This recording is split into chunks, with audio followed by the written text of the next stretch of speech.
Welcome back to the Fourth Way Podcast. In this episode, I had the privilege of interviewing Doug Smith, author of the book Unintentional. Especially if you are new to the world of propaganda, which I guess if you've listened to this season, you probably aren't. But I highly recommend Doug Smith's book because he does such a good job of encapsulating the whole issue. I mean, he gets a little bit of everything. He gets into the history all the way, to Bernays and one of the fathers of propaganda, and he gets into the problem of propaganda forming our desires. He gets into the hopefulness that we can have in fighting propaganda. I mean, he really covers everything in a really short and accessible book. He puts it into terms that everybody can understand. It's a really good jumping off point, for you to decide what other avenues to pursue to understand the topic further. But it's also really good because, a lot of these other books, they are going to tell you the problems of propaganda, the negative aspect. But Unintentional also gets into the positive formation, and especially if you're a Christian, from a Christian perspective. While Doug Smith's book deals quite a lot with the corporate aspect of propaganda, corporate and media. And that's a really good thing to focus on because they are such big purveyors of propaganda.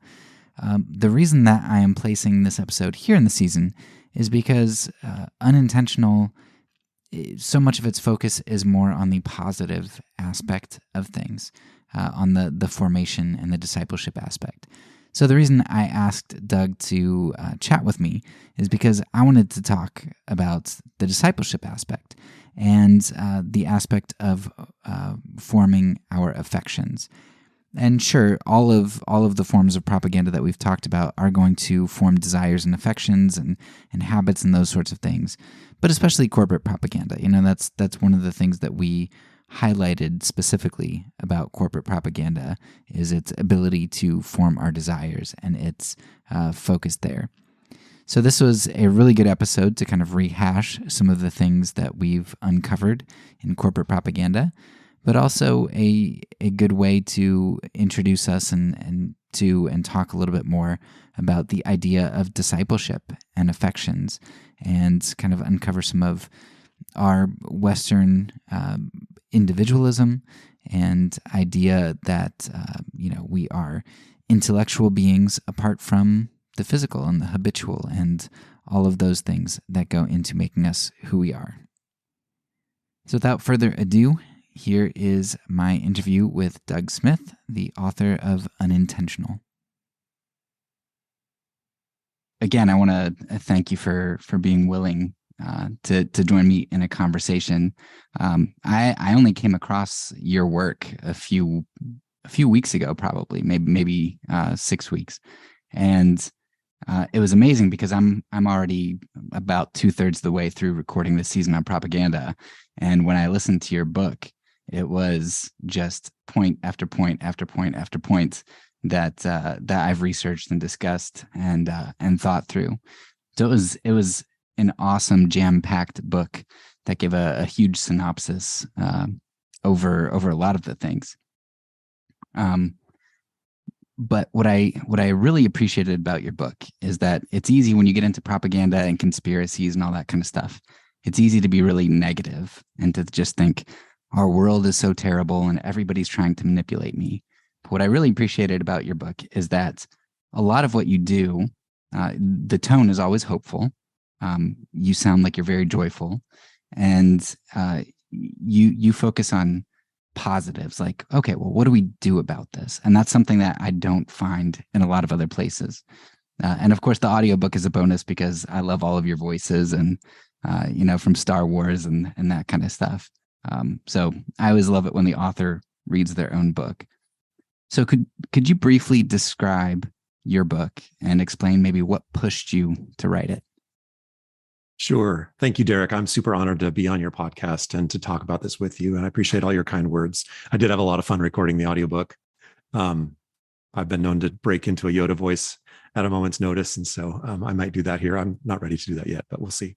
Um, so my book is called Unintentional: How Screens Secretly Shape Your Desires and How You Can Break Free. And while I was developing the book, maybe just take a step back. I come at this subject from the perspective of a dad of 4 daughters and a lifelong Bible student, and also a lifelong software developer. So I kind of bring a unique perspective, I think, to this conversation. And when I was developing the book, I had, when I was talking to people about what I was writing, I realized that most people were unintentional in their adoption of today's addictive technology. I realized that, when you hear the statistics that people are on their devices 8+ hours a day on average for entertainment screen time, that's social media, video games, streaming videos and the like, and teens and so on are much higher. You hear, the stats are just nuts, 10, 11 hours a day. That's amazing. And yet it's what we're doing. And what I realized is that most people didn't mean to do that. We didn't sign up for that. And so why were they doing it? Well, it's because the industry is very intentional in how they make their experiences so addictive. And so I really felt that burden. And as I watched the effect on even myself and other people, my family, friends, and I have close family members and others who are truly addicted, and it's wrecked their lives in ways, I just felt this burden. And then I felt an additional call from God as I was praying about, Lord, what do I do with this burden? And so it became a 2.5-year research project. It became just a really a sense of wanting to collect and make this case that you need to, as you said, though, it's a very positive case. I do spend a little bit of time laying out the problem pretty thickly, pulling it back to propaganda, which I think also was kind of unusual for this subject matter, pulling it back way, 100 years ago to Bernays and so on. And even then pulling it back further to the spiritual dimension. But then most of the book I spend just really encouraging people, you know what, you need to be more intentional with your life than the biggest companies of our age. And that if I can help someone do that, that's what I'm here for. Yeah, and I especially love that you go all the way back to Bernays. And it's amazing that you do all that you do in such a short space, because you really do just cover the gamut of what's out there in propaganda. So it's a good start for sure. So before we get into some of the content of your book, one of the things that I noticed pretty quickly into the book is that you start naming a whole lot of different people. Ed Fudge is one that I like that isn't on a lot of people's radar, but he's awesome. Augustine, Walter Wink, Rod Dreher, Greg Boyd, Charles Finney, C.S. Lewis, Dallas Willard, Rick Warren, Brother Lawrence, John Wesley, and I'm sure I'm missing some. Now, if you were to plot these guys on a spectrum of Christianity, they're not going to fall in one nice cluster here. They're going to be all over the place. So you've been influenced by a lot of different people, and I love that, because one of the things that you know if you study propaganda is that polarization is one of the key aspects of it. Us versus them. You've got to have some enemy that you're fighting, and the propagandizer is going to be your savior. And so you really hear a lot of different voices. And again, that gives credibility in my mind to your book. So how did you come to be influenced by so many different thinkers, and what value do you think that has in a propagandized world? That's such a great question, Derek. I appreciate you noticing that, because recognizing that some of those figures are controversial, and even to me, they would be in some of them. It even makes people, some Christians would read some of those names and go, well, I can't read that book because so-and-so, he cites so-and-so, so he must be a X, Y, or Z. So even we Christians have been propagandized in a way into our little camps, to where we can't even hear a good argument from someone who might have a different view on this or that. But I think I really credit my openness that way to my mentor, Dr. Timothy Barnett, who I mentioned in the book as well. He discipled me in my late teens and early 20s when I first became a Christian. And he's both a brilliant scholar and a devoted disciple, humble disciple. But he taught me basically to search for truth wherever it leads, based on the scriptures. So he taught me how to read the Bible. He taught me how to look back at the original languages. But he personally would do things like read the Quran, read the Book of Mormon, even read the Satanic Bible, and just to see what was out there. And so he could think about it and then understand it. I haven't read that broadly at all, but he was the one who introduced me to Charles Finney and his systematic theology, which he does not completely agree with either, nor do I. However, Finney's introduction is worth the price of the book if you ever read it. This is one of the things I just love, which I think is just a spirit of how any Christian should expose or should approach any subject, really.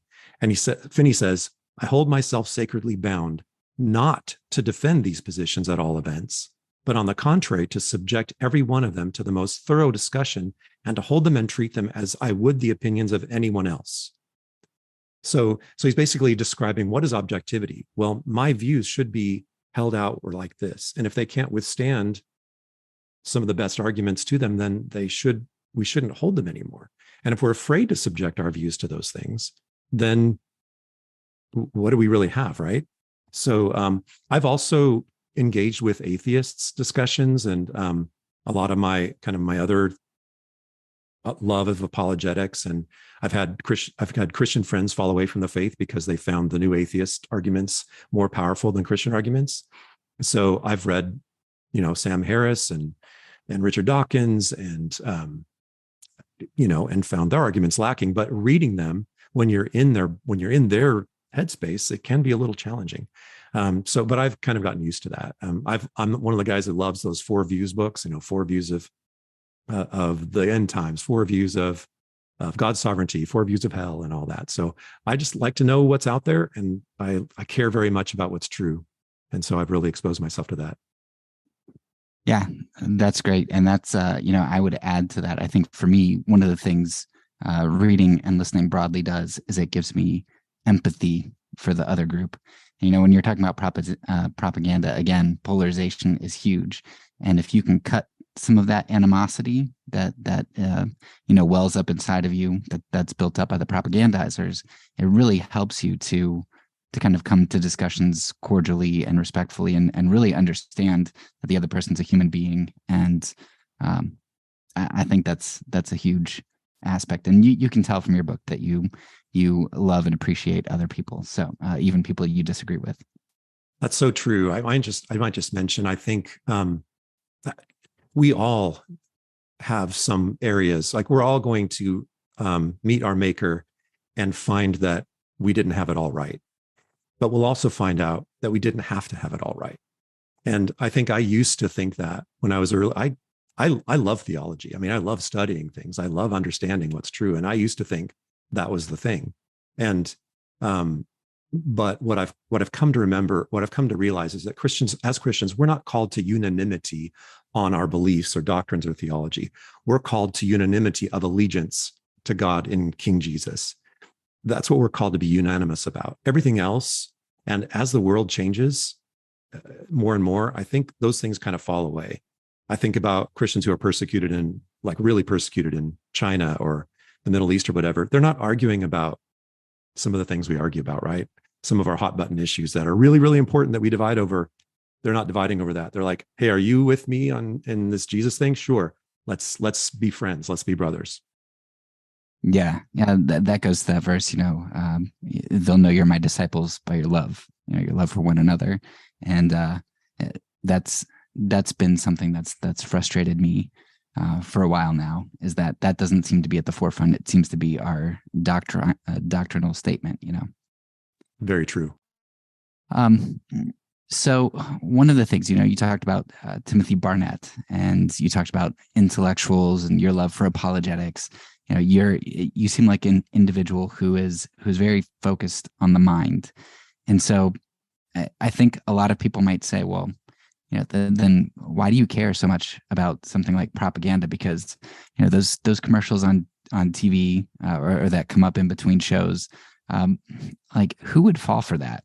I know those things are just ridiculous. They're obviously trying to get me to buy something. And, I know those ladies in the car commercial, like, don't have anything to do with the car. Like, they can't trick me. I'm too smart for that. I think I had that idea, and I think I still do, I think I still feel like it doesn't really get me. Even knowing what I know, I don't feel like it does. Um, so, but at the same time, you kind of talk about this and you say that um, it actually propaganda impacts all of us just by consumption, and that it does this because it changes something more fundamental than our surface beliefs, and we're so focused on what we just talked about, like what we believe. That's what we think really matters. But again, you talk about something more fundamental than that. It accesses I think Jonathan Edwards talks about our affections, or Augustine talks about the ordering of our loves. So the ordering of our loves or our affections, they guide our actions. So can you explain how even ridiculous propaganda, or propaganda that we know on the surface, we know intellectually is ludicrous, how does that still impact our affections just by consuming them? Yeah, that's a great question. I was just like you, thought the same thing. Like I'm t- I can't, I see through these things, I'm not impacted by them. But I realized the more I got into it that that I really can be. And so that's why I really limit my exposure to it very dramatically, because as much as I can, at least, I mean, we swim in these waters, right? But what I bring into my house, what I bring into my life, I limit, because I can be susceptible, because these companies aren't spending billions of dollars on, because my area of focus is much more on the media, social media, big tech, that kind of thing. But all the propaganda that we're receiving works, and it works on the masses, and it works by what you just said. It works by playing on what I call shaping our desires, helping us want what they want us to want. But they don't do that by making a proposition in the form of an argument in a logical say. They don't say, car commercials, for example, aren't saying premise A and premise B are true, therefore conclusion C must follow. They're saying just what you said. Look at this amazing car, and look at this girl you can have if you buy this car. Or even if you don't want this girl, she'll still think you're cool and you should still buy this car. But what is that doing? That's playing on our basest desires. And so basically my central argument is that we're being shaped by our immersion in this propaganda, in these screens. And so it really comes to a head when you think about what I call this double bind in the book. First of all, we're fed all these cultural messages like, do what you feel is right, go with your gut, just do it, just listen to your heart, like the worst advice ever, right? But we hear it so much that we're in the moment of decision. Like if you're in the crisis with your spouse and you're like, all right, sweetie, what should we do? All right, well, my gut's telling me, all right, that's what that is actually doing. Your gut is hearkening back to something somewhere, someone made you feel something. And so therefore you're going to do X, Y, or Z. So they tell us these things, but then on the other hand, all of the propaganda is all about what you should feel, what your gut should say, what you should just do. And so we've got it on both sides. This how do you make a decision in our culture? It's based on what you feel, what you desire. And so then all the imagery, all the advertising, everything that goes viral, every movie, everything is all about what we should want, and gut has us in this double bind. So, are we afraid? Google is the answer. Are you lonely? Well, social media is the answer, or porn, or binge watching, or something. Are you hungry? Every commercial comes, are you bored? What's on TikTok? Big tech is driving to become that top of mind. They want to be the first thing. And they're doing that by exploiting our behavioral psychology, which is why I pull it back to propaganda, because that's exactly what propaganda does. So some of the worst of it, as you talked about, the divisiveness, the us versus them, that's all driven by our triggering on anger. And that's because especially all the social media platforms, but the main media are also driven towards exploiting us for outrage, or optimizing algorithms to make us angry. Because so we're triggered at a keyword. They say, if somebody says X, Y, or Z, what's our response? Our response is immediate anger or mocking or derision or whatever, without thinking. So that's bypassed. What's that done? It's bypassed critical thinking, and it's made it so, you've pushed my button. I'm now angry with you. I don't really know why, because I haven't really evaluated your argument. I haven't looked at you as a human being. So yeah, so that's the thing that that propaganda does. The other thing that today's propaganda does is it rules out even the possibility that some things could be true, because we can only know about things we're exposed to. And so things don't enter our minds, like the notion of memorizing entire chapters of the Bible. Like, who in the world could memorize Psalm 119, 176 verses? Like, is that even a thing? Well, that was just what people did before we had the, the attention span of a gnat or whatever, of a goldfish. What about, just this idea of self-sacrificial devotion to God or family or others over a lifetime by persevering through unspeakable trials? This idea of long-term commitment and faithfulness, that's not at all what our short-term focused culture, that says, if it doesn't feel good, I'm out. So all those kind of things affect us at a very base level. And I think that whole shape of it affects us all unless we're extremely intentional in combating it. Yeah, that's really helpful. It's you can't paint with a color you don't have on your palette, and if people are giving you certain colors on your palette, even if you're like, well, I'm never going to use that, when you get to a situation where you just react, you're gonna reach into your toolbox, or you're gonna go to that palette, and you have access to what's there, even if you never intended on using it. Reminds me of I was watching this guy who he's a pacifist down in South America, and he was talking about some of the times that they were accosted by a bunch of people, and so it happened numerous times. And he said the one time that he went into his bedroom to get money, there was a baseball bat in there that they just had as a family, to play baseball, not for self-defense. And he was really tempted, and he's like, I just have to get that out of my house, because if it's there, there's that tendency or temptation to use it, even if you, in the best of circumstances, never have any intention to do so. So that's helpful.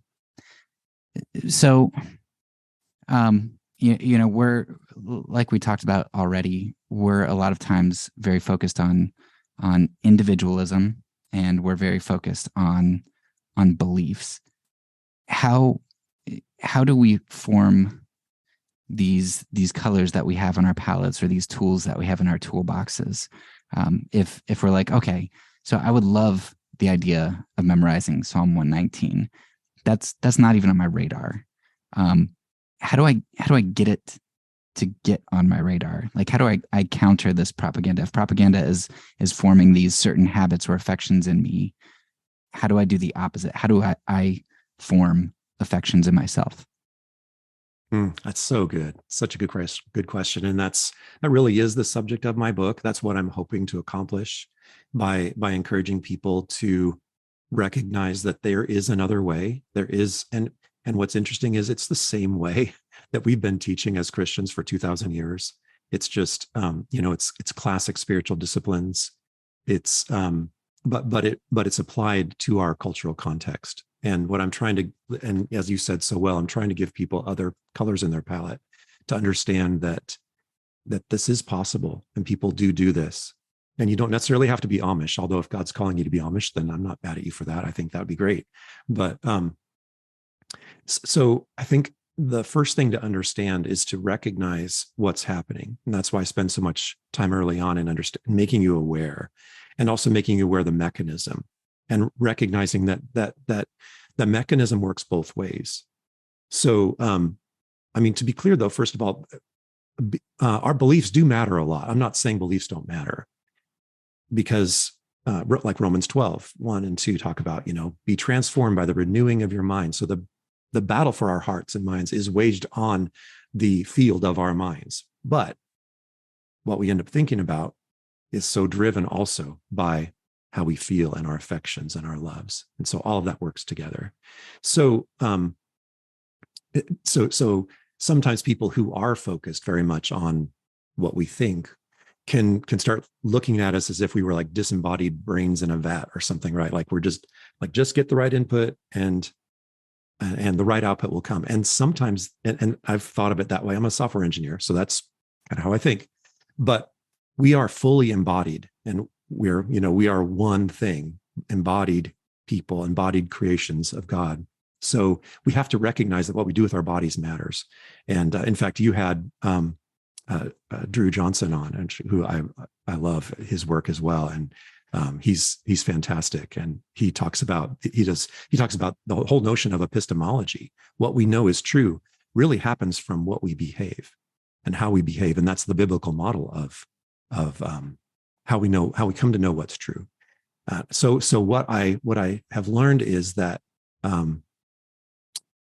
culturally, and especially again, as I'm talking against big technology and their practices, they know what Deuteronomy 6 has told us for years, that what we do put into practice ends up shaping who we are. So Deuteronomy 6 talks about, first of all, love the Lord your God with all your heart, with all your soul, with all your strength, right? And then it says what? Teach these diligently to your children. Talk about it when you sit in your house, when you walk by the way, when you lie down, when you rise up. Bind it as a sign on your hands. Write it as a signet on your forehead, or a frontal on your forehead. Write it on the doorposts of your house and on your gates. So what was that? That was the teaching that God gave the former slaves to recognize they had a whole bunch of slave mentality they needed to unlearn. So what do they need to do? They needed to immerse themselves all the time in what was true, in order to what? Love God. So today, though, what happens when we're sitting in our home, when we're walking by the way or driving in our car, when we're lying down with a phone, when we're waking up with our phone, what do we have on our walls? What do we have, on and on and on. Well, it's because they know the propagandists ultimately know, and especially those who are making their propaganda through big technology know that what we think about all the time and what we immerse ourselves in matters. So the good news is on that, though, is that our loves can change, and they change by becoming disciples of a different way and embodying different practices. And so that's what my book really goes through, is talking about the idea of building in a new way of living, which starts with, because I'm a Christian, surrender to Christ as King. And from that surrender, we start asking different questions. And like your baseball bat example, what should I have in my home? Well, if I'm starting from a posture of surrender, what I should have in my home is an open question with open hands. And I walk people through that. And then I walk people through a process of renewing our minds. And it doesn't happen all overnight. We don't ultimately get, weightlifter muscles by just deciding I want to be a weightlifter someday. You have to build these practices in over time. And so it doesn't happen overnight, and we can't expect it to. But the journey begins, and then we get stronger and stronger as we continue to apply an intentional lifestyle. And if you want to, I can go into more detail on any of those other points, but that's really the heart of it. Yeah, I think we'll get to some of those in just a little bit and be able to hash those out. But what are the things that you're talking about? How the body is important. That's something that moving here to Romania and kind of for the first time in my life, being exposed to Orthodox theology and practice. That's something that was noticeably different about what they do. And it really did start to make me think, okay, well, it does seem, whatever the opposite of Gnostic, maybe materialist or something, to just kind of like brains in a vat, like you said, especially my denomination where we self-title ourselves the Frozen Chosen, and so it's kind of like, yeah, it's nice to see that dichotomy. And it reminds me of one of my wife's professors. She got her apologetics degree at Biola, and so one of her professors was talking about how he never liked coffee, and so one day he and his wife move, and they're in this Sunday school class, this new Sunday school class where everybody drinks coffee, and he's like, well, coffee's always around and everybody's always talking about it and drinking it. So he started drinking it even though he doesn't like it. And sure enough, it didn't take all that long, and his affection for coffee changed, even though it wasn't something that he desired originally. But because of the community he was in, he began to desire it, and after he acted upon that desire, his love for it and desire for it grew, and therefore his action in drinking it grew. And so it was kind of something that that was triggered for me when talking about propaganda, because it's like, okay, well, sometimes you just have to, if you do the action, then desires and more action will follow, and talks about how we form ourselves the other way. Yeah, exactly. That's exactly right. That's a form of discipleship. It's a discipling along the ways of how we behave, and that behavior then ends up forming what we want, and then what we want ends up forming what we do, and it is a feedback loop for Yeah, good or ill. and what's really important there, I think, for us as Christians to understand is that this professor, if he's sitting on his couch, or if he's staying in the world that he's in, he's never going to come to like coffee, because he's never going to choose to drink it. It's when he gets into a new community that, because of those relationships, he begins to desire coffee, that he's able to transform. And I think that's, talking about Christianity as an alternative kingdom. We're supposed to be providing that community for people in which they start to act before they might even desire, and then those desires grow. Oh, that's so well said. So one of the other things that I really enjoyed about your book is that you touch on Neil Postman, and I don't remember how I came across Neil Postman, but he's not somebody that I see cited all that much. And maybe it's just the circles I run in and who I read, but I don't see him come up that much. But when I read one of his books, I was like, this is amazing. And I read a couple more, and they're all just pretty profound.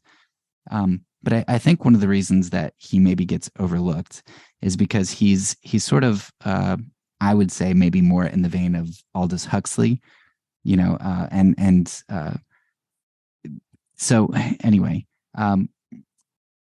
Postman and Huxley, I think, paint a different danger than I think most of our society is looking out for. So I think we are often fearful of like Orwell's 1984 world. We think of maybe North Korea or the former Soviet Union, communism. In the United States, that's kind of the enemy that everybody's looking out for. This just Orwellian world of big government and all of that stuff.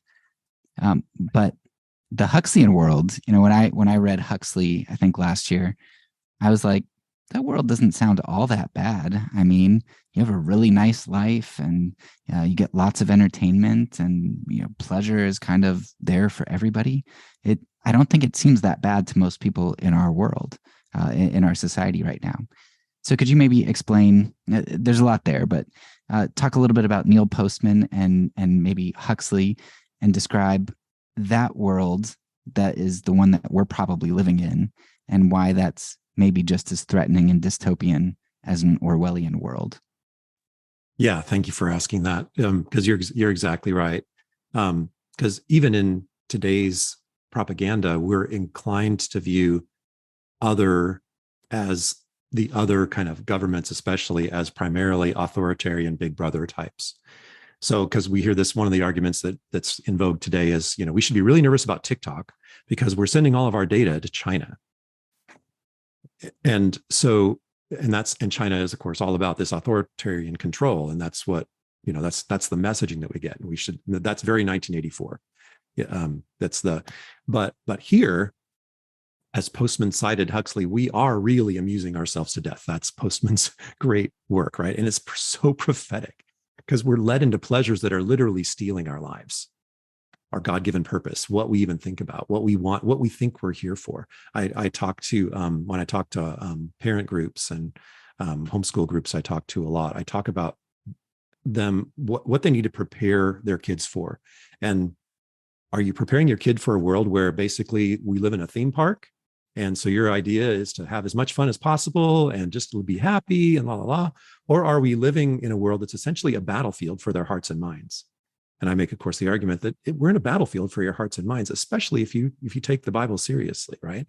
And so, but we're led by our culture, and we have been for a while, but never more. I mean, if Postman saw TikTok, and how it's exploded, he would think that was the thing, because his polemic was against television and what television had done to religion and news and education and all these things that we value. Postman taught that television at the time in the 80s was basically ruining all those things, because it teaches us to think that everything should be entertainment. And if it's not entertaining, like politics or religion or education or whatever, if it's not entertaining, then it's not even reality. Our reality is literally shaped by our constant exposure to screens. And so he really goes after commercials, which you brought about, which you brought up earlier, which where he calls them a psychodrama, Postman does.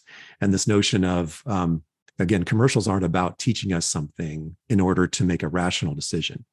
They're teaching us to see ourselves as a kind of people who can't live without this or that. We identify with the people in the story. I love his line. I'll probably mess it up, but it's something along the lines of, a commercial is like education, in the sense that the book of Jonah is about the anatomy of whales, which it's not at all, right? It's about ourselves. It's about who we are and what we should be doing. And so, but our culture really reminds me of the old Pinocchio movie, back when Disney had better morals, I think, maybe. This idea of Pinocchio wanted to be a real boy, but then he gets deceived, and they take him to Pleasure Island, where all these young people indulge their baser desires and turn them into donkeys to work in the salt mines. I really think that's what's happening to us.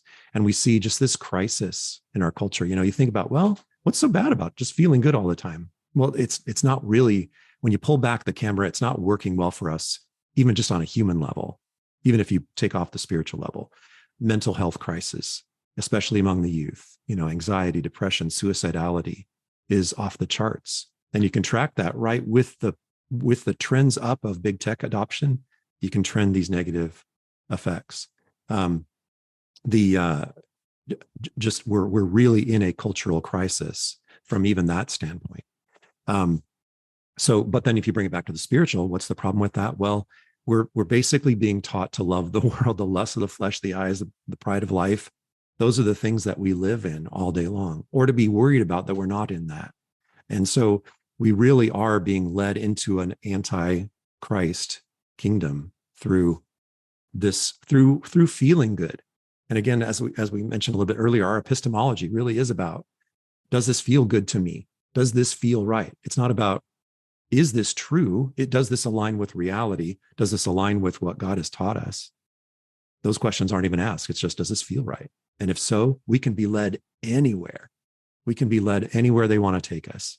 And unfortunately, it's taking a lot of, especially young men, into video game addiction and never really finding their true purpose. It's taking a lot of, stereotypically, I mean, women play video games too, but stereotypically the men, and stereotypically women who typically get addicted to social media and their online brand, and they learn what they're there for. They're there to present themselves to win on social media. Is that really what we want them to become? And where does that lead them? It typically leads them to a really unhappy place. Quick side question. Are you familiar with the work of Jonathan Haidt? I am. I mean, I know his name, and I am familiar with his work. Okay. Yeah, I know that he, I just read one of his works, and he right now is doing some big books on the studies that are now coming out of what's happened over the last decade in relation to social media. So anyway. Yeah, he just wrote a big article on that, didn't he? Just wrote a big article about how that was like the dumbest decade or something like that. I can't remember the exact title, but yeah, it was a really important work. Yeah. Yeah, I thought you might be interested, just in case you hadn't heard of him. Yes, thank you.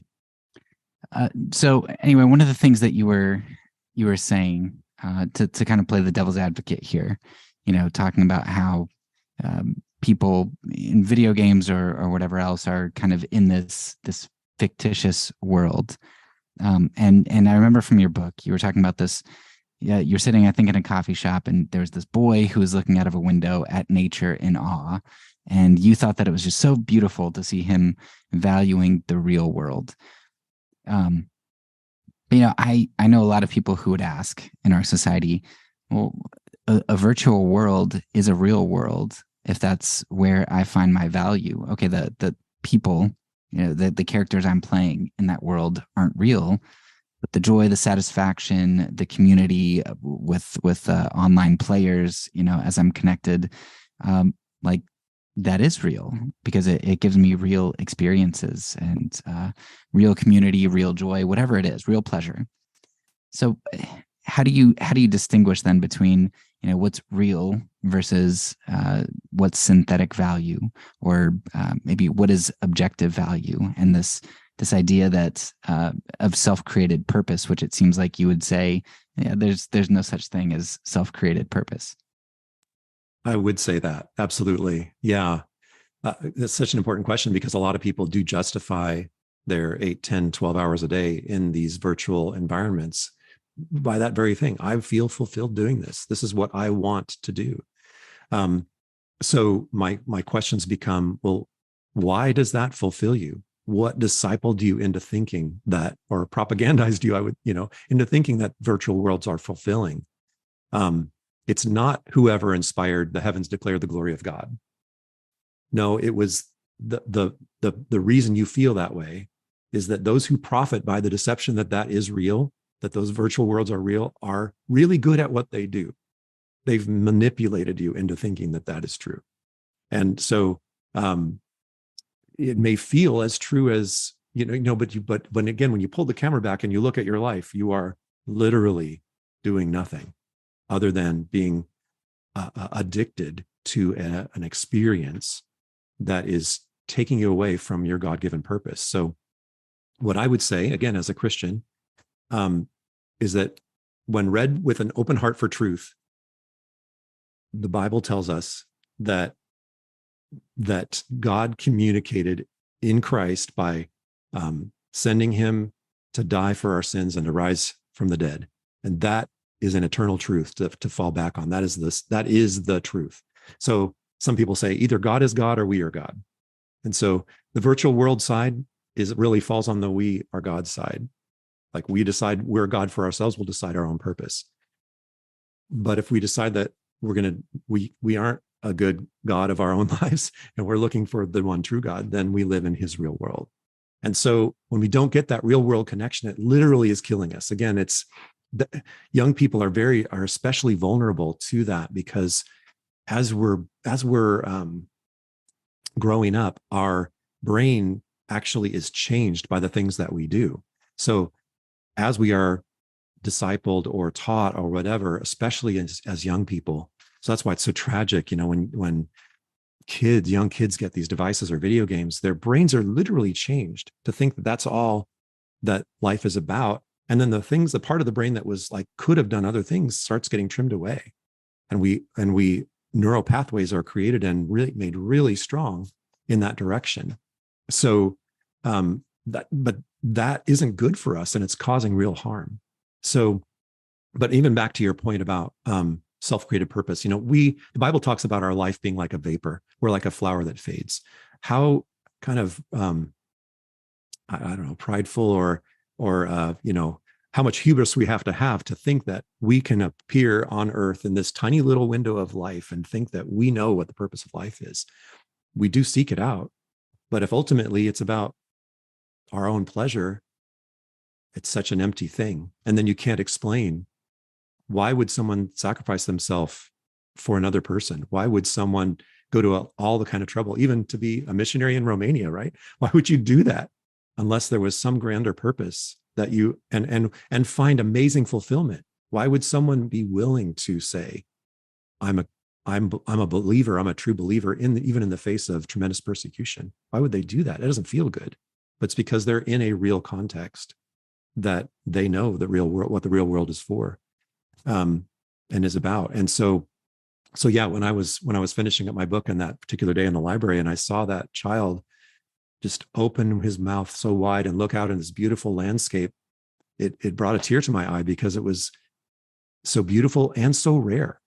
Like, because most kids would been heads down in a tablet and missed it completely, and missed that the heavens declare the glory of God. But if you're not looking, you won't experience that and know the real truth outside of yourself. So this might be an on-the-spot question, no pressure, if you can't come up with anything at the moment. But a lot of what you were talking about here really strikes me as, you talk about God a lot. And obviously, I'm on the same page there because we're both Christians. But do you think that you could make a case or an argument for somebody who doesn't believe in God that they should value the real world as opposed to a virtual world? Oh, absolutely. I certainly can. I think the argument, at least the thing that I'd be prepared to share about, would be the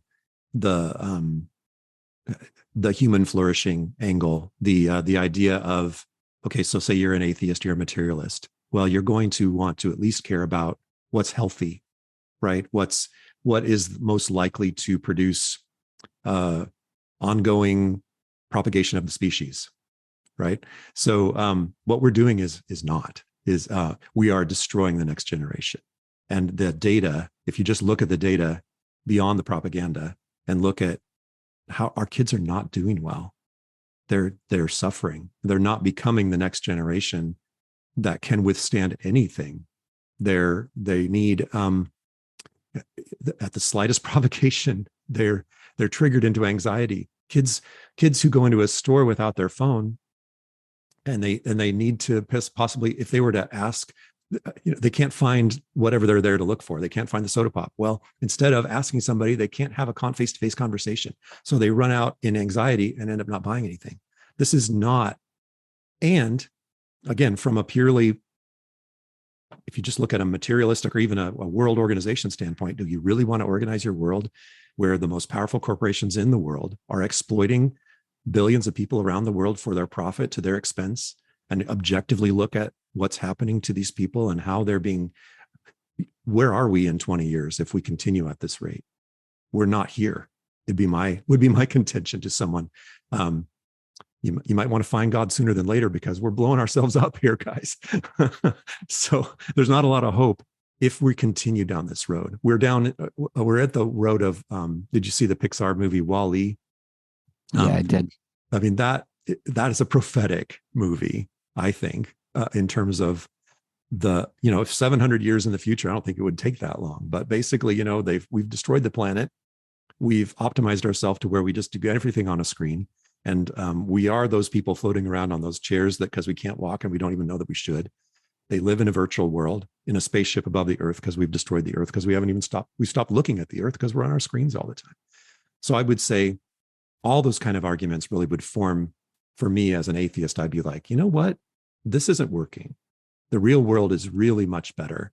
And this virtual world we're creating is not working. And I don't think the answer for many people would be, oh, well, we just built the wrong virtual world.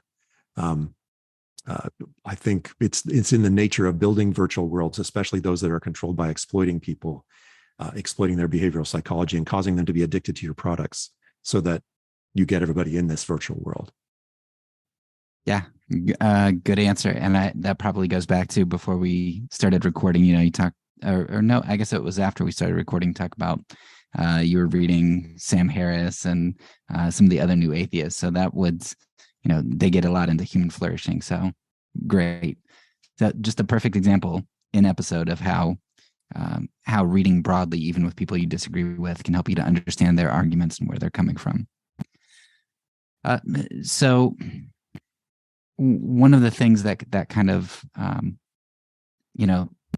sparked was when you talk about atheists, it's kind of ironic. It seems to me that, they wouldn't want to be a tool of God. I think sometimes some of the atheists that I've talked to feel that maybe God objectifies people. People are just kind of pawns in whatever his cosmic game is. Yet, after researching and talking with you a bit about propaganda, and we've already talked about the way that our desires can be shaped and formed, and how easily that can happen, it seems like we can just end up being pawns of corporations, or whoever the governments, whoever the propagandizers are.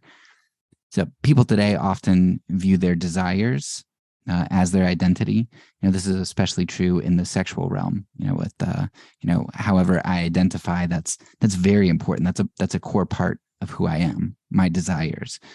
Could you talk a little bit about, and we've already talked a little bit, but maybe just a little bit more about some of the problems of basing our identity in our desires rather than evaluating our desires and then holding those desires accountable to reality and objective purpose?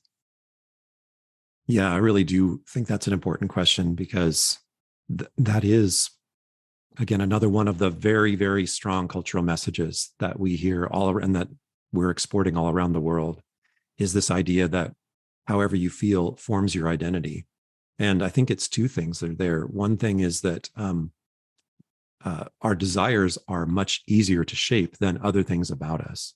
And so if you're going to control people, again, as we've talked about, you're going to want to shape their desires.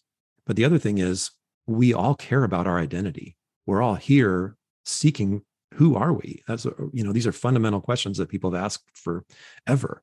Who am I and why am I here?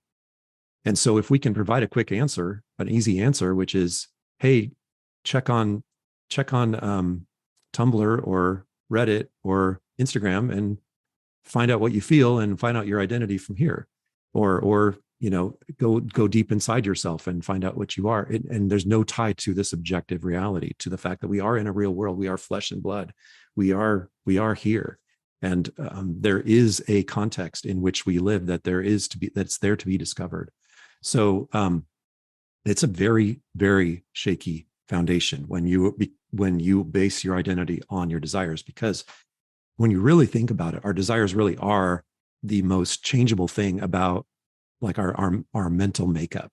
From everything from, what do you feel like for dinner tonight, sweetie? That desire is going to change from day to day. Did you like broccoli or hot sauce as a child? And that you talked about the professor who didn't like coffee. He was kind of led into it. So our desires are shaped, but as if what Christians actually have known that are true, and actually many cultures have known that are true, is that when you disciple your people into a way of living, they will come to want the good things that you teach them to do. I think about taking piano lessons or learning a sport. You may not feel like doing your scales, you may not feel like doing your push-ups or whatever, but once you come to the place where you can do the thing that the person who's teaching you knows that you'll be able to do, if you persist in this thing, you'll overcome those desires and become something you could never imagine. And so that is super powerful. So again, in my worldview, in a God-based worldview, a biblically based worldview, there is a real spiritual battle for our hearts and minds, and our identity is at the core of it. And so that's why our enemy, who is wanting to fight against our discovery of this ultimate identity and our purpose in God, he knows how important this is. So that's why all the forces are against us knowing our identity and living out that purpose. So yeah, it's a very sandy foundation, I would say. And I definitely would encourage people to really push back on the notion that your desires determine your identity. It really should be the other way around. All right. So that first part there was a whole lot of foundation, but I know that in our conversation, a lot of what we both want to kind of get at is the positive aspect. Okay, what do we do with all of this information? How do we as a church help to form people into the true identity, the good identity? So let's kind of shift a little bit and move into that. So a big part of the motivation behind propaganda, I think that we see a lot of times is money, and especially in Silicon Valley, power as well. And you said in your book, there's no higher God than growth there. So it seems to me that the church a lot of times, unfortunately, has a similar philosophy of growth, because while the Great Commission is to make disciples, I've found that a lot of my experience is that we're seeking to kind of to make converts. And a lot of times in our churches, what that means is just converts from that church down the road that's in competition with us. People church hop as opposed to getting new believers in. And so we want people to change their minds, to change teams, to change the t-shirts they wear, but we don't really get at their affections, which I would argue is probably more of the discipling aspect. So the true radical way of Jesus, I think, doesn't lend itself too well to enticing people in, right? It doesn't have the comfort and the ease. Jesus's whole lay down your life, sell all your things and follow me, love your enemies. Those slogans, they don't make at all good vision statements for church posters. They're not, one of those nice feel good posters that you're going to get. So I'd love for you to talk about the importance of discipleship, and not just changing people's minds, but changing people's affections. How does that look different than simply affirming one's intellectual assent to some belief system and making converts? That is the question. So good. So well said. I think it answers itself almost by the way you said it so well. But yeah, let me affirm what you've said there. First of all, we really have in the West adopted a sales-driven model of evangelism. We're here to make a sale at the end of the day, right? Check this box, pray this prayer, you're in, you're good. All right, next. Somehow Jesus didn't do it that way. And it wasn't just because he didn't have a television program. It was because he knew. The Bible says that he came at the fullness of time. He didn't have to wait for CNN. He didn't have to wait for TikTok. He came at the fullness of time to do what? To live for 3 years with 12 guys and to tell most of the people he healed not to talk about it. And very, very anti what we would do. But those 12 people and the people that were closest to him learned to embody who he was. They learned to trust him because they saw him. They lived with him for 3 years, and then he died, and then he rose from the dead, and then they were willing to give their lives because they were already discipled into that. That is discipleship. And we're not, as a rule, as a culture, as Christians, doing that because it's hard and complicated, and it doesn't fit into our cookie cutter box. It's messy. Peter will argue with you. He'll jump out of the boat and fall in the water. John and James are going to be sons of thunder, and they're going to argue, and they're going to want to call down fire from heaven. Wait, guys, no. So we do need to really understand that discipleship is so much more about, in the Bible, when you go through it at the Bible and you look at the book of Acts, it's about these real communities that live life together, about these real relationships that go really deep into authentic connections around prayer and the Bible and service and the things you're talking about. And, laying down your life in surrender really only can be done if you understand that in this context of the community, of the church that Jesus has created. You don't just do that on your own because it feels good. You do that because you understand this is true, and then you're reinforced in that by your community. So it's, again, the culture gets this. Big technology companies get. It's hard to call it discipleship because I want to say, I think like you have shared with me offline too, is that, the notion of discipleship, we want to think about it in a positive way. And I agree, but discipleship, apprenticeship, as some would say, we're apprenticed in all kinds of things. And so we're all taught now today that life is about having fun and pleasure.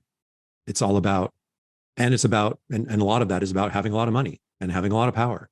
And look at those guys. Mark Zuckerberg dropped out of college, and now, he started Facebook, and he's a crazy billionaire, and I could do that too. Or I could be a YouTube star.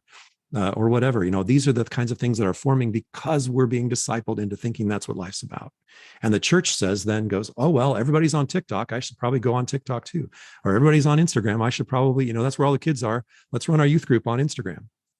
And without a context of, okay, what are we here for? And recognizing how much more powerful 9, 10, 11 hours a day on a screen is than 30 minutes a day in church and maybe an hour a day in youth group, or 30 minutes a week and an hour a week, right? Like those are not, we're not discipling them. And so we're losing them, right? You look at the numbers, the churches are emptying by the droves because our message isn't as nearly as compelling. So discipleship, ultimately, what we need to really be thinking about, and what I talk about again in my book, and the idea of surrender, it's about Jesus is the king. And if he's the king, then we are his servants, and we need to not only, we need to call people to that's the life. And why would they do that? Well, they would do that because they, as you said earlier, they're drawn in by our love for each other, us fellow servants, forgiven and redeemed by King Jesus. We're an alternative community. We're not anxious about everything everybody else is because we're not discipled by that. We're not worrying about the next, why this certain tweet blew up on, and became viral. We don't care because we're an alternative community. And we're experiencing eternal life right now because we're discipling one another into this way. This one of my favorite verses as I say that is Jeremiah 6:16, which talks about, "Thus says the Lord, stand by the ways, and the ways, multiple, and see and ask for the ancient paths where the good way, singular, is, and walk in it, and you will find rest for your souls." And Jesus quoted that, "You will find rest for your souls," by when he said, "Come unto me, all you who are heavy or weary and heavy laden, and I will give you rest." Right? So, but then Jeremiah 6:16 continues and said, "But you would not." And I'm afraid that we as a culture, and unfortunately as a church as well, we won't do it because, well, probably like you said earlier, we don't have these paints in our palette, so we haven't really seen it done very well. But when it is done well, it's life-changing, and I believe it's the only way we can actually thrive in our screen-saturated, propaganda-saturated world. What you said there reminds me of, I think it was a quote or idea you had from Postman in your book, where he talks about commercials are modern day parables, and they're visions of the good life. If people are being saturated with 9 or 10 hours a day of parables from culture, and what they're getting at church is just more parables, but tackier because they're not done as well, because they're done by people my age as opposed to 20 somethings. Then yeah, I mean, what good life does the church have to offer them? And so the church, it seems, has moved away from being an alternative kingdom to being one that's a parallel kingdom. Maybe not even a kingdom, maybe a subordinate to the real kingdom that has power, the political national kingdom. So maybe you could talk a little bit about, because in your book you mentioned the phrase, I don't know if it's a phrase, or you talk about the idea of Jesus being king now. That's something that's relatively new to me, like past 5 years ish, because growing up in the denomination that I did, and in the area that I did, I think there was a whole lot of future orientation, a lot about going to heaven, getting there. That's when things are going to be made right. We're kind of on a sinking ship, and this idea that Jesus is king, I'd be like, well, yeah, I mean, he's always been king in theory, but not really. Maybe you could talk a little bit about Jesus being king now. Is that true? And if it is, how does that completely overhaul like the way that we should do church, and the implications for church as the real politic in the world, as Stanley Hauerwas says? Yeah, so important. Sometimes we have to come, I think I had to come to the end of myself to really understand this truth. Because when all of our defaults is to basically be the king of our own lives and to call the shots. And even as churches, we want to be kind of in charge. We give lip service to, yeah, Jesus is King of Kings and Lord of Lords, and we love to sing that. And that kind of thing. But we forget the actual present. As we sit here today, what does the Bible say is actually true about where Jesus is? He died, he was buried, he was raised on the third day according to the scriptures, and then he ascended. And right now he's on the right hand of the throne of God right now as king. And so that is the present reality as a Christian that I have to live under. And it harkens back to another verse that I love that derives this point in a little different way. But he says, the earth is the Lord's and all it contains, the world and those who dwell in it. That's Psalm 24:1. So everything belongs to him. If he's king, we are not, and we don't really own anything. On 1 Corinthians talks about our bodies are not our own. You've been bought with a price. No longer I who live, but Christ live in me. We say these things out loud, but we still kind of live as if the worldly kingdom and its promises about, hey, do whatever you want and feels good as long as, you check this box and you're good for heaven. Otherwise, we live pretty much the same as anybody else. And why is that? Because we aren't really embodying and living out this real present reality. But if I do, I no longer think of this is my rights, my possessions, even my spouse or my kids, or all those are God's. So what do I do? It changes everything with our perspective of, if this is God's, then I'm like the parable of the talents, where I've been given management or maybe stewardship of some part of a thing for some very short period of unknown amount of time. And I, as a servant, and if I want to hear well done, good and faithful, it's not well done, good and faithful social media influencer, or well done, good and faithful, mega church pastor, nothing against those people, but we are called to be well done, good and faithful servants of a king. And that's the whole mental model that we're really supposed to be working under. When I got that, it was so life-changing. It just changes.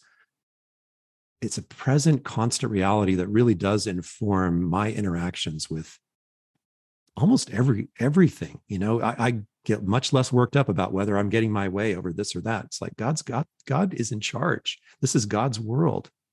So to me, that really should, that perspective as of our position under the king should then inform this as such great news, because it's not only just that God is Lord and everything is the Lord's and Jesus is the king. What do we know about these? What do we know about God and Jesus the king? We know that they exemplify the highest self-sacrificial love. They're not tyrants. Everything they do is for our good. So then we are motivated into joyful service of our king, not grudging servants to a tyrant. So I just really come down to, and I was influenced a lot in terms of how to articulate this well by Matthew Bates wrote this book called Salvation by Allegiance Alone. And he goes really deep into this notion of, we talk about being saved by faith, and which we are, but what is faith? What does that really mean? And we, as we mentioned earlier, in Western churches especially, have kind of brought that down to an abstract, an ascension of an acceptance of an abstract idea. I check a box. Yeah, Jesus is Lord. Okay, good. But what does that really mean? I live that out. When I live that out, the word really translates better to things like trust or faithful or allegiance. And in the context of Jesus as king, it really changes everything about not only how we live, but how our churches then work to disciple others. And it turns everything on its head. Yeah, I've actually been reading quite a few books over the last year or two about, allegiance and king language in the Gospels, and it really is amazing how much they have that. With the triumphal entry and all that stuff, how many phrases and depictions there are that are meant to mimic, Caesar when he was coming in and in his entry or whatnot, and just the language that they're using, like the Christ. So yeah, there's so much kingship language that they're trying to convey to us, and that's good. So one of your focus, I think, has been a lot on maybe corporate propaganda, but they're definitely some of the biggest propagandizers, and they're very ubiquitous. But I think maybe some of the most potent propagandizers to have been nations. Um, and so one of my biggest struggles that I've had in this propaganda season, even from the very beginning, because I was thinking, propaganda is terrible, but the phrase or the term actually arises out of the Catholic Church in like the 16th or 17th century, because they propagandize, which just means to teach. And all of it today, it has become, there are connotations of deception or manipulation and that kind of stuff. So I'm thinking, okay, well, if the government does it, or if corporations do it, and they're trying to teach a certain thing that they may or may not believe to a certain extent, I call that propaganda. But when I teach my kids about King Jesus, and that nation, when I'm propagandizing for his nation, I call it discipleship. Is there a way to differentiate discipleship that we're doing from propagandizing? And is that disingenuous to just shift the terminology, or is it legitimately distinct? Yeah, that's important. It's really, really important conversation to have. The definition of words changes over time, right? So like you say, that the idea of propagating something is just a matter of, sending a message. I didn't really take on as much of an ominous sense, I don't think, until the early 20th century. And we started seeing nations using propaganda as a weapon, not only to like organize their own people around their ideas and maybe defend them against the other, but then, propaganding even other nations about who we are and what, that it really did become a weapon. And then now it's, even more. We read about Bernays and Ellul and, their teachings on how propaganda works. It's taken on a whole new character. And so I think really at a heart, in the way we use the word propaganda today, it's deception. It's at its heart deceptive. And so I would really delineate between that. And I would, as I show in my book, I really trace back deception to the father of lies in the Bible. John 8:44 says he is the liar and the father of lies. The enemy, the devil is that. And so we can look at that and think, well, propaganda is at its heart deceptive and manipulative, where discipleship, now I can sometimes go the other way. I've sometimes say, well, discipleship always works. It's just a matter of who your trusted authority is, because we're being discipled by our culture to become the kind of people that embody these kind of things. That so you could almost, again, what's the distinction there? I mean, you could use, because I consider discipleship a positive word, but it can also be used negatively. And I think that's because when I look at the practices, when I look at us doing Deuteronomy 6, but not with Christian content, we're doing it with social media content or video game content, but we're still practicing doing the things and end up loving the things that the culture wants us to love. But again, I like the clean separation of terms. And so if we say Christian discipleship, the distinction there is that it's based on what's true. It's ultimately based on reality. Again, what we've been talking a lot about. We trust eyewitness accounts of the resurrection, and that's been faithfully transmitted to us by the Holy Spirit. And so when we teach our kids this reality, we're not deceiving them. We're actually helping them. We're helping them understand that we live in a world of propaganda. So you need to understand the truth. And if I don't disciple you in it, meaning if I don't talk about it when we sit in our house and walk by the way and lie down and rise up, we don't teach them how to work out their salvation with fear and trembling, right? If we don't teach them how to see the world through this lens by constant discipleship, because they're always asking why. Well, what about this? What about this? That's what kids do, and they should. Well, he says my identity is whatever I feel like. So if I feel like I'm this or that, then why isn't that true, Dad? Well, remember, son, we've talked about how God is actually the one who decides our identity, and he has a way better plan for us than they do. And here's why. That's not propaganda. That's reality. That's a truth. If we were trying to, first of all, we didn't believe it ourselves, we would be propagandizing. We're like, well, because some people do that, right? Some people say, well, church is good, so I'll drop my kids off at Sunday school because they'll get some good things there, but they don't really believe it themselves. I'm coming at this as a Christian who actually, I really do believe this. And so I really, really want to form my kids and grandkids such that they are true disciples of the true King. And that requires us to practice what could look like on the surface as propaganda. But again, we're not being deceptive. We're being open and real and true, and sharing a message that is authentic, with an authentic heart, with a good conscience and a sincere faith, and leading them to the way, the truth, and the life in the best way we can, in our broken way, But Jesus didn't use deception to call us to himself. And so we shouldn't either. And I think that, to me, that really plays out as the distinction. Right.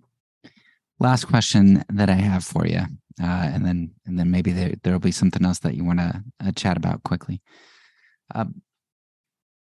So we'll put this in negative and a positive way.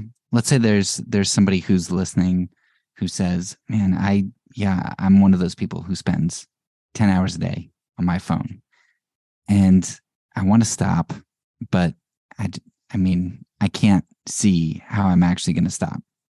Or to go more the positive way, somebody who wants to stop being propagandized, but somebody who wants to start being discipled, maybe a wayward Christian, somebody who grew up in church, but just kind of lost a love for it, or maybe never had a love for it, had bad experiences with it, and says, I would really love to pray. I can't get myself up early in the morning. I just don't desire prayer enough to do that. I don't want to go to church. Sunday morning's my day off because Saturday the kids are playing sports, and Sunday's my day to sleep, to rest. Right? Isn't Sabbath a good thing?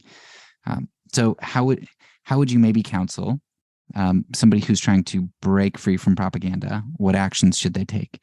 Or somebody who's wanting to grow their love for that which is true and ideal? Yeah, that's again why I really at the end of the day, that's why I wrote this book, was to help people just like that. I envision someone who kind of maybe embodies both of those ideas, just that they've been living life, they've been going along, they've been doing the best they can, and they just feel like, man, I thought I'd be farther along, or I thought I'd be more, than I am right now, and I'm not satisfied with my life. And what is and I used to feel like I was close to God, but I don't really feel that way anymore. And, I just kind of wandered unintentionally into this way. What I would counsel is, I usually start by trying to play on the first idea that nobody likes to be manipulated. Nobody likes being lied to. If you understood really how much effort is being put into propagandizing you and making you think that you should spend 10 hours a day, or just default to it. Like, the reason that's a thing is that you are incredibly, incredibly the victim of a system designed to keep you captured there. And so I like to raise up a righteous indignation to start with. No, I refuse. Nobody wants to be lied to. Even if you don't go all the way and accept Jesus as your Lord and King, you'll be better at least for that. I want you to go all the way, but at least for heaven's sake, don't let yourself be manipulated. So then I would say to the Christian who maybe feels like, gosh, I'm same kind of thing. I'm stuck. I don't see my way out of this. I'd want to just encourage them to say that you didn't get here quickly. You probably won't get out of it too quickly. I've prayed early on, especially early on, Lord, take away these sinful desires. I want this lightning bolt. And God doesn't typically do lightning bolts. He does do some.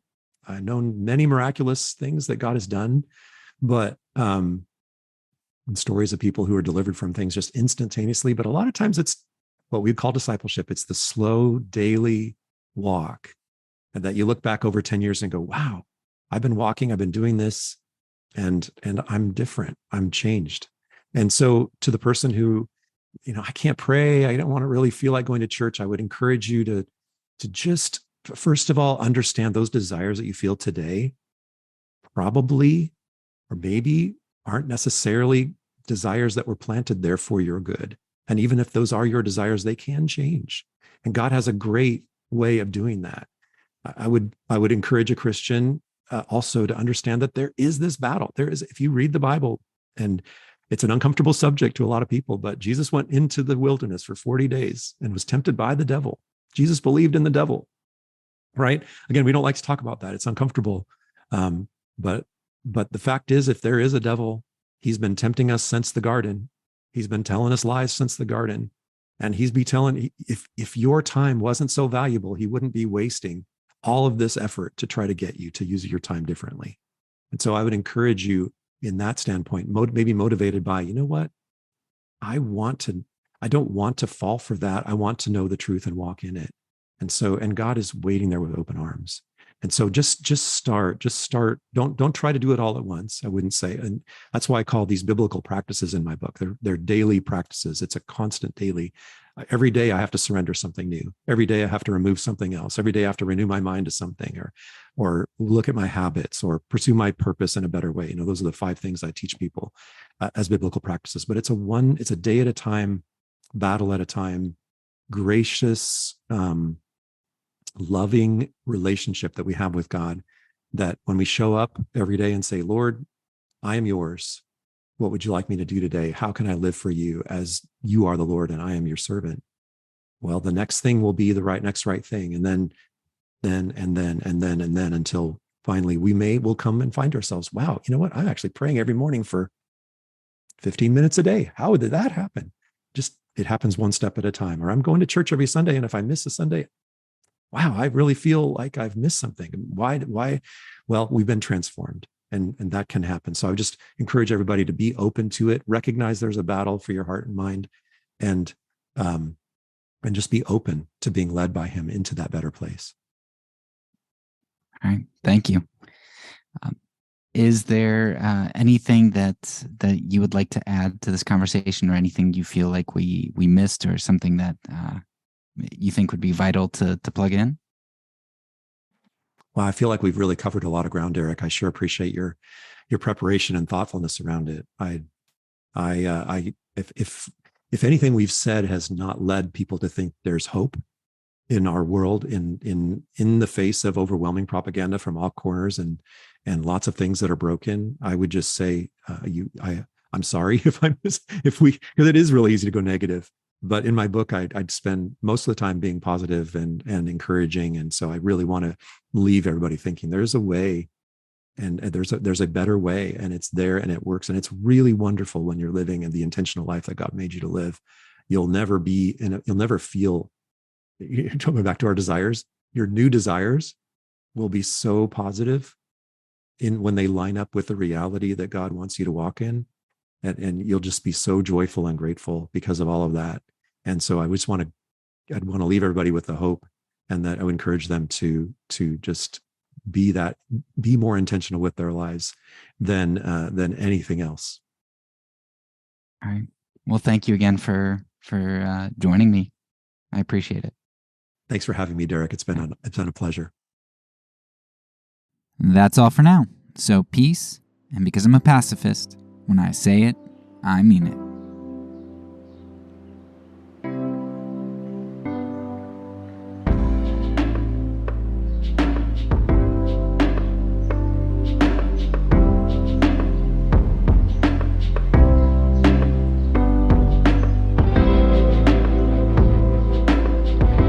This podcast is a part of the Kingdom Outpost Network. Please check out the links below to find other great podcasts and content related to nonviolence and kingdom living.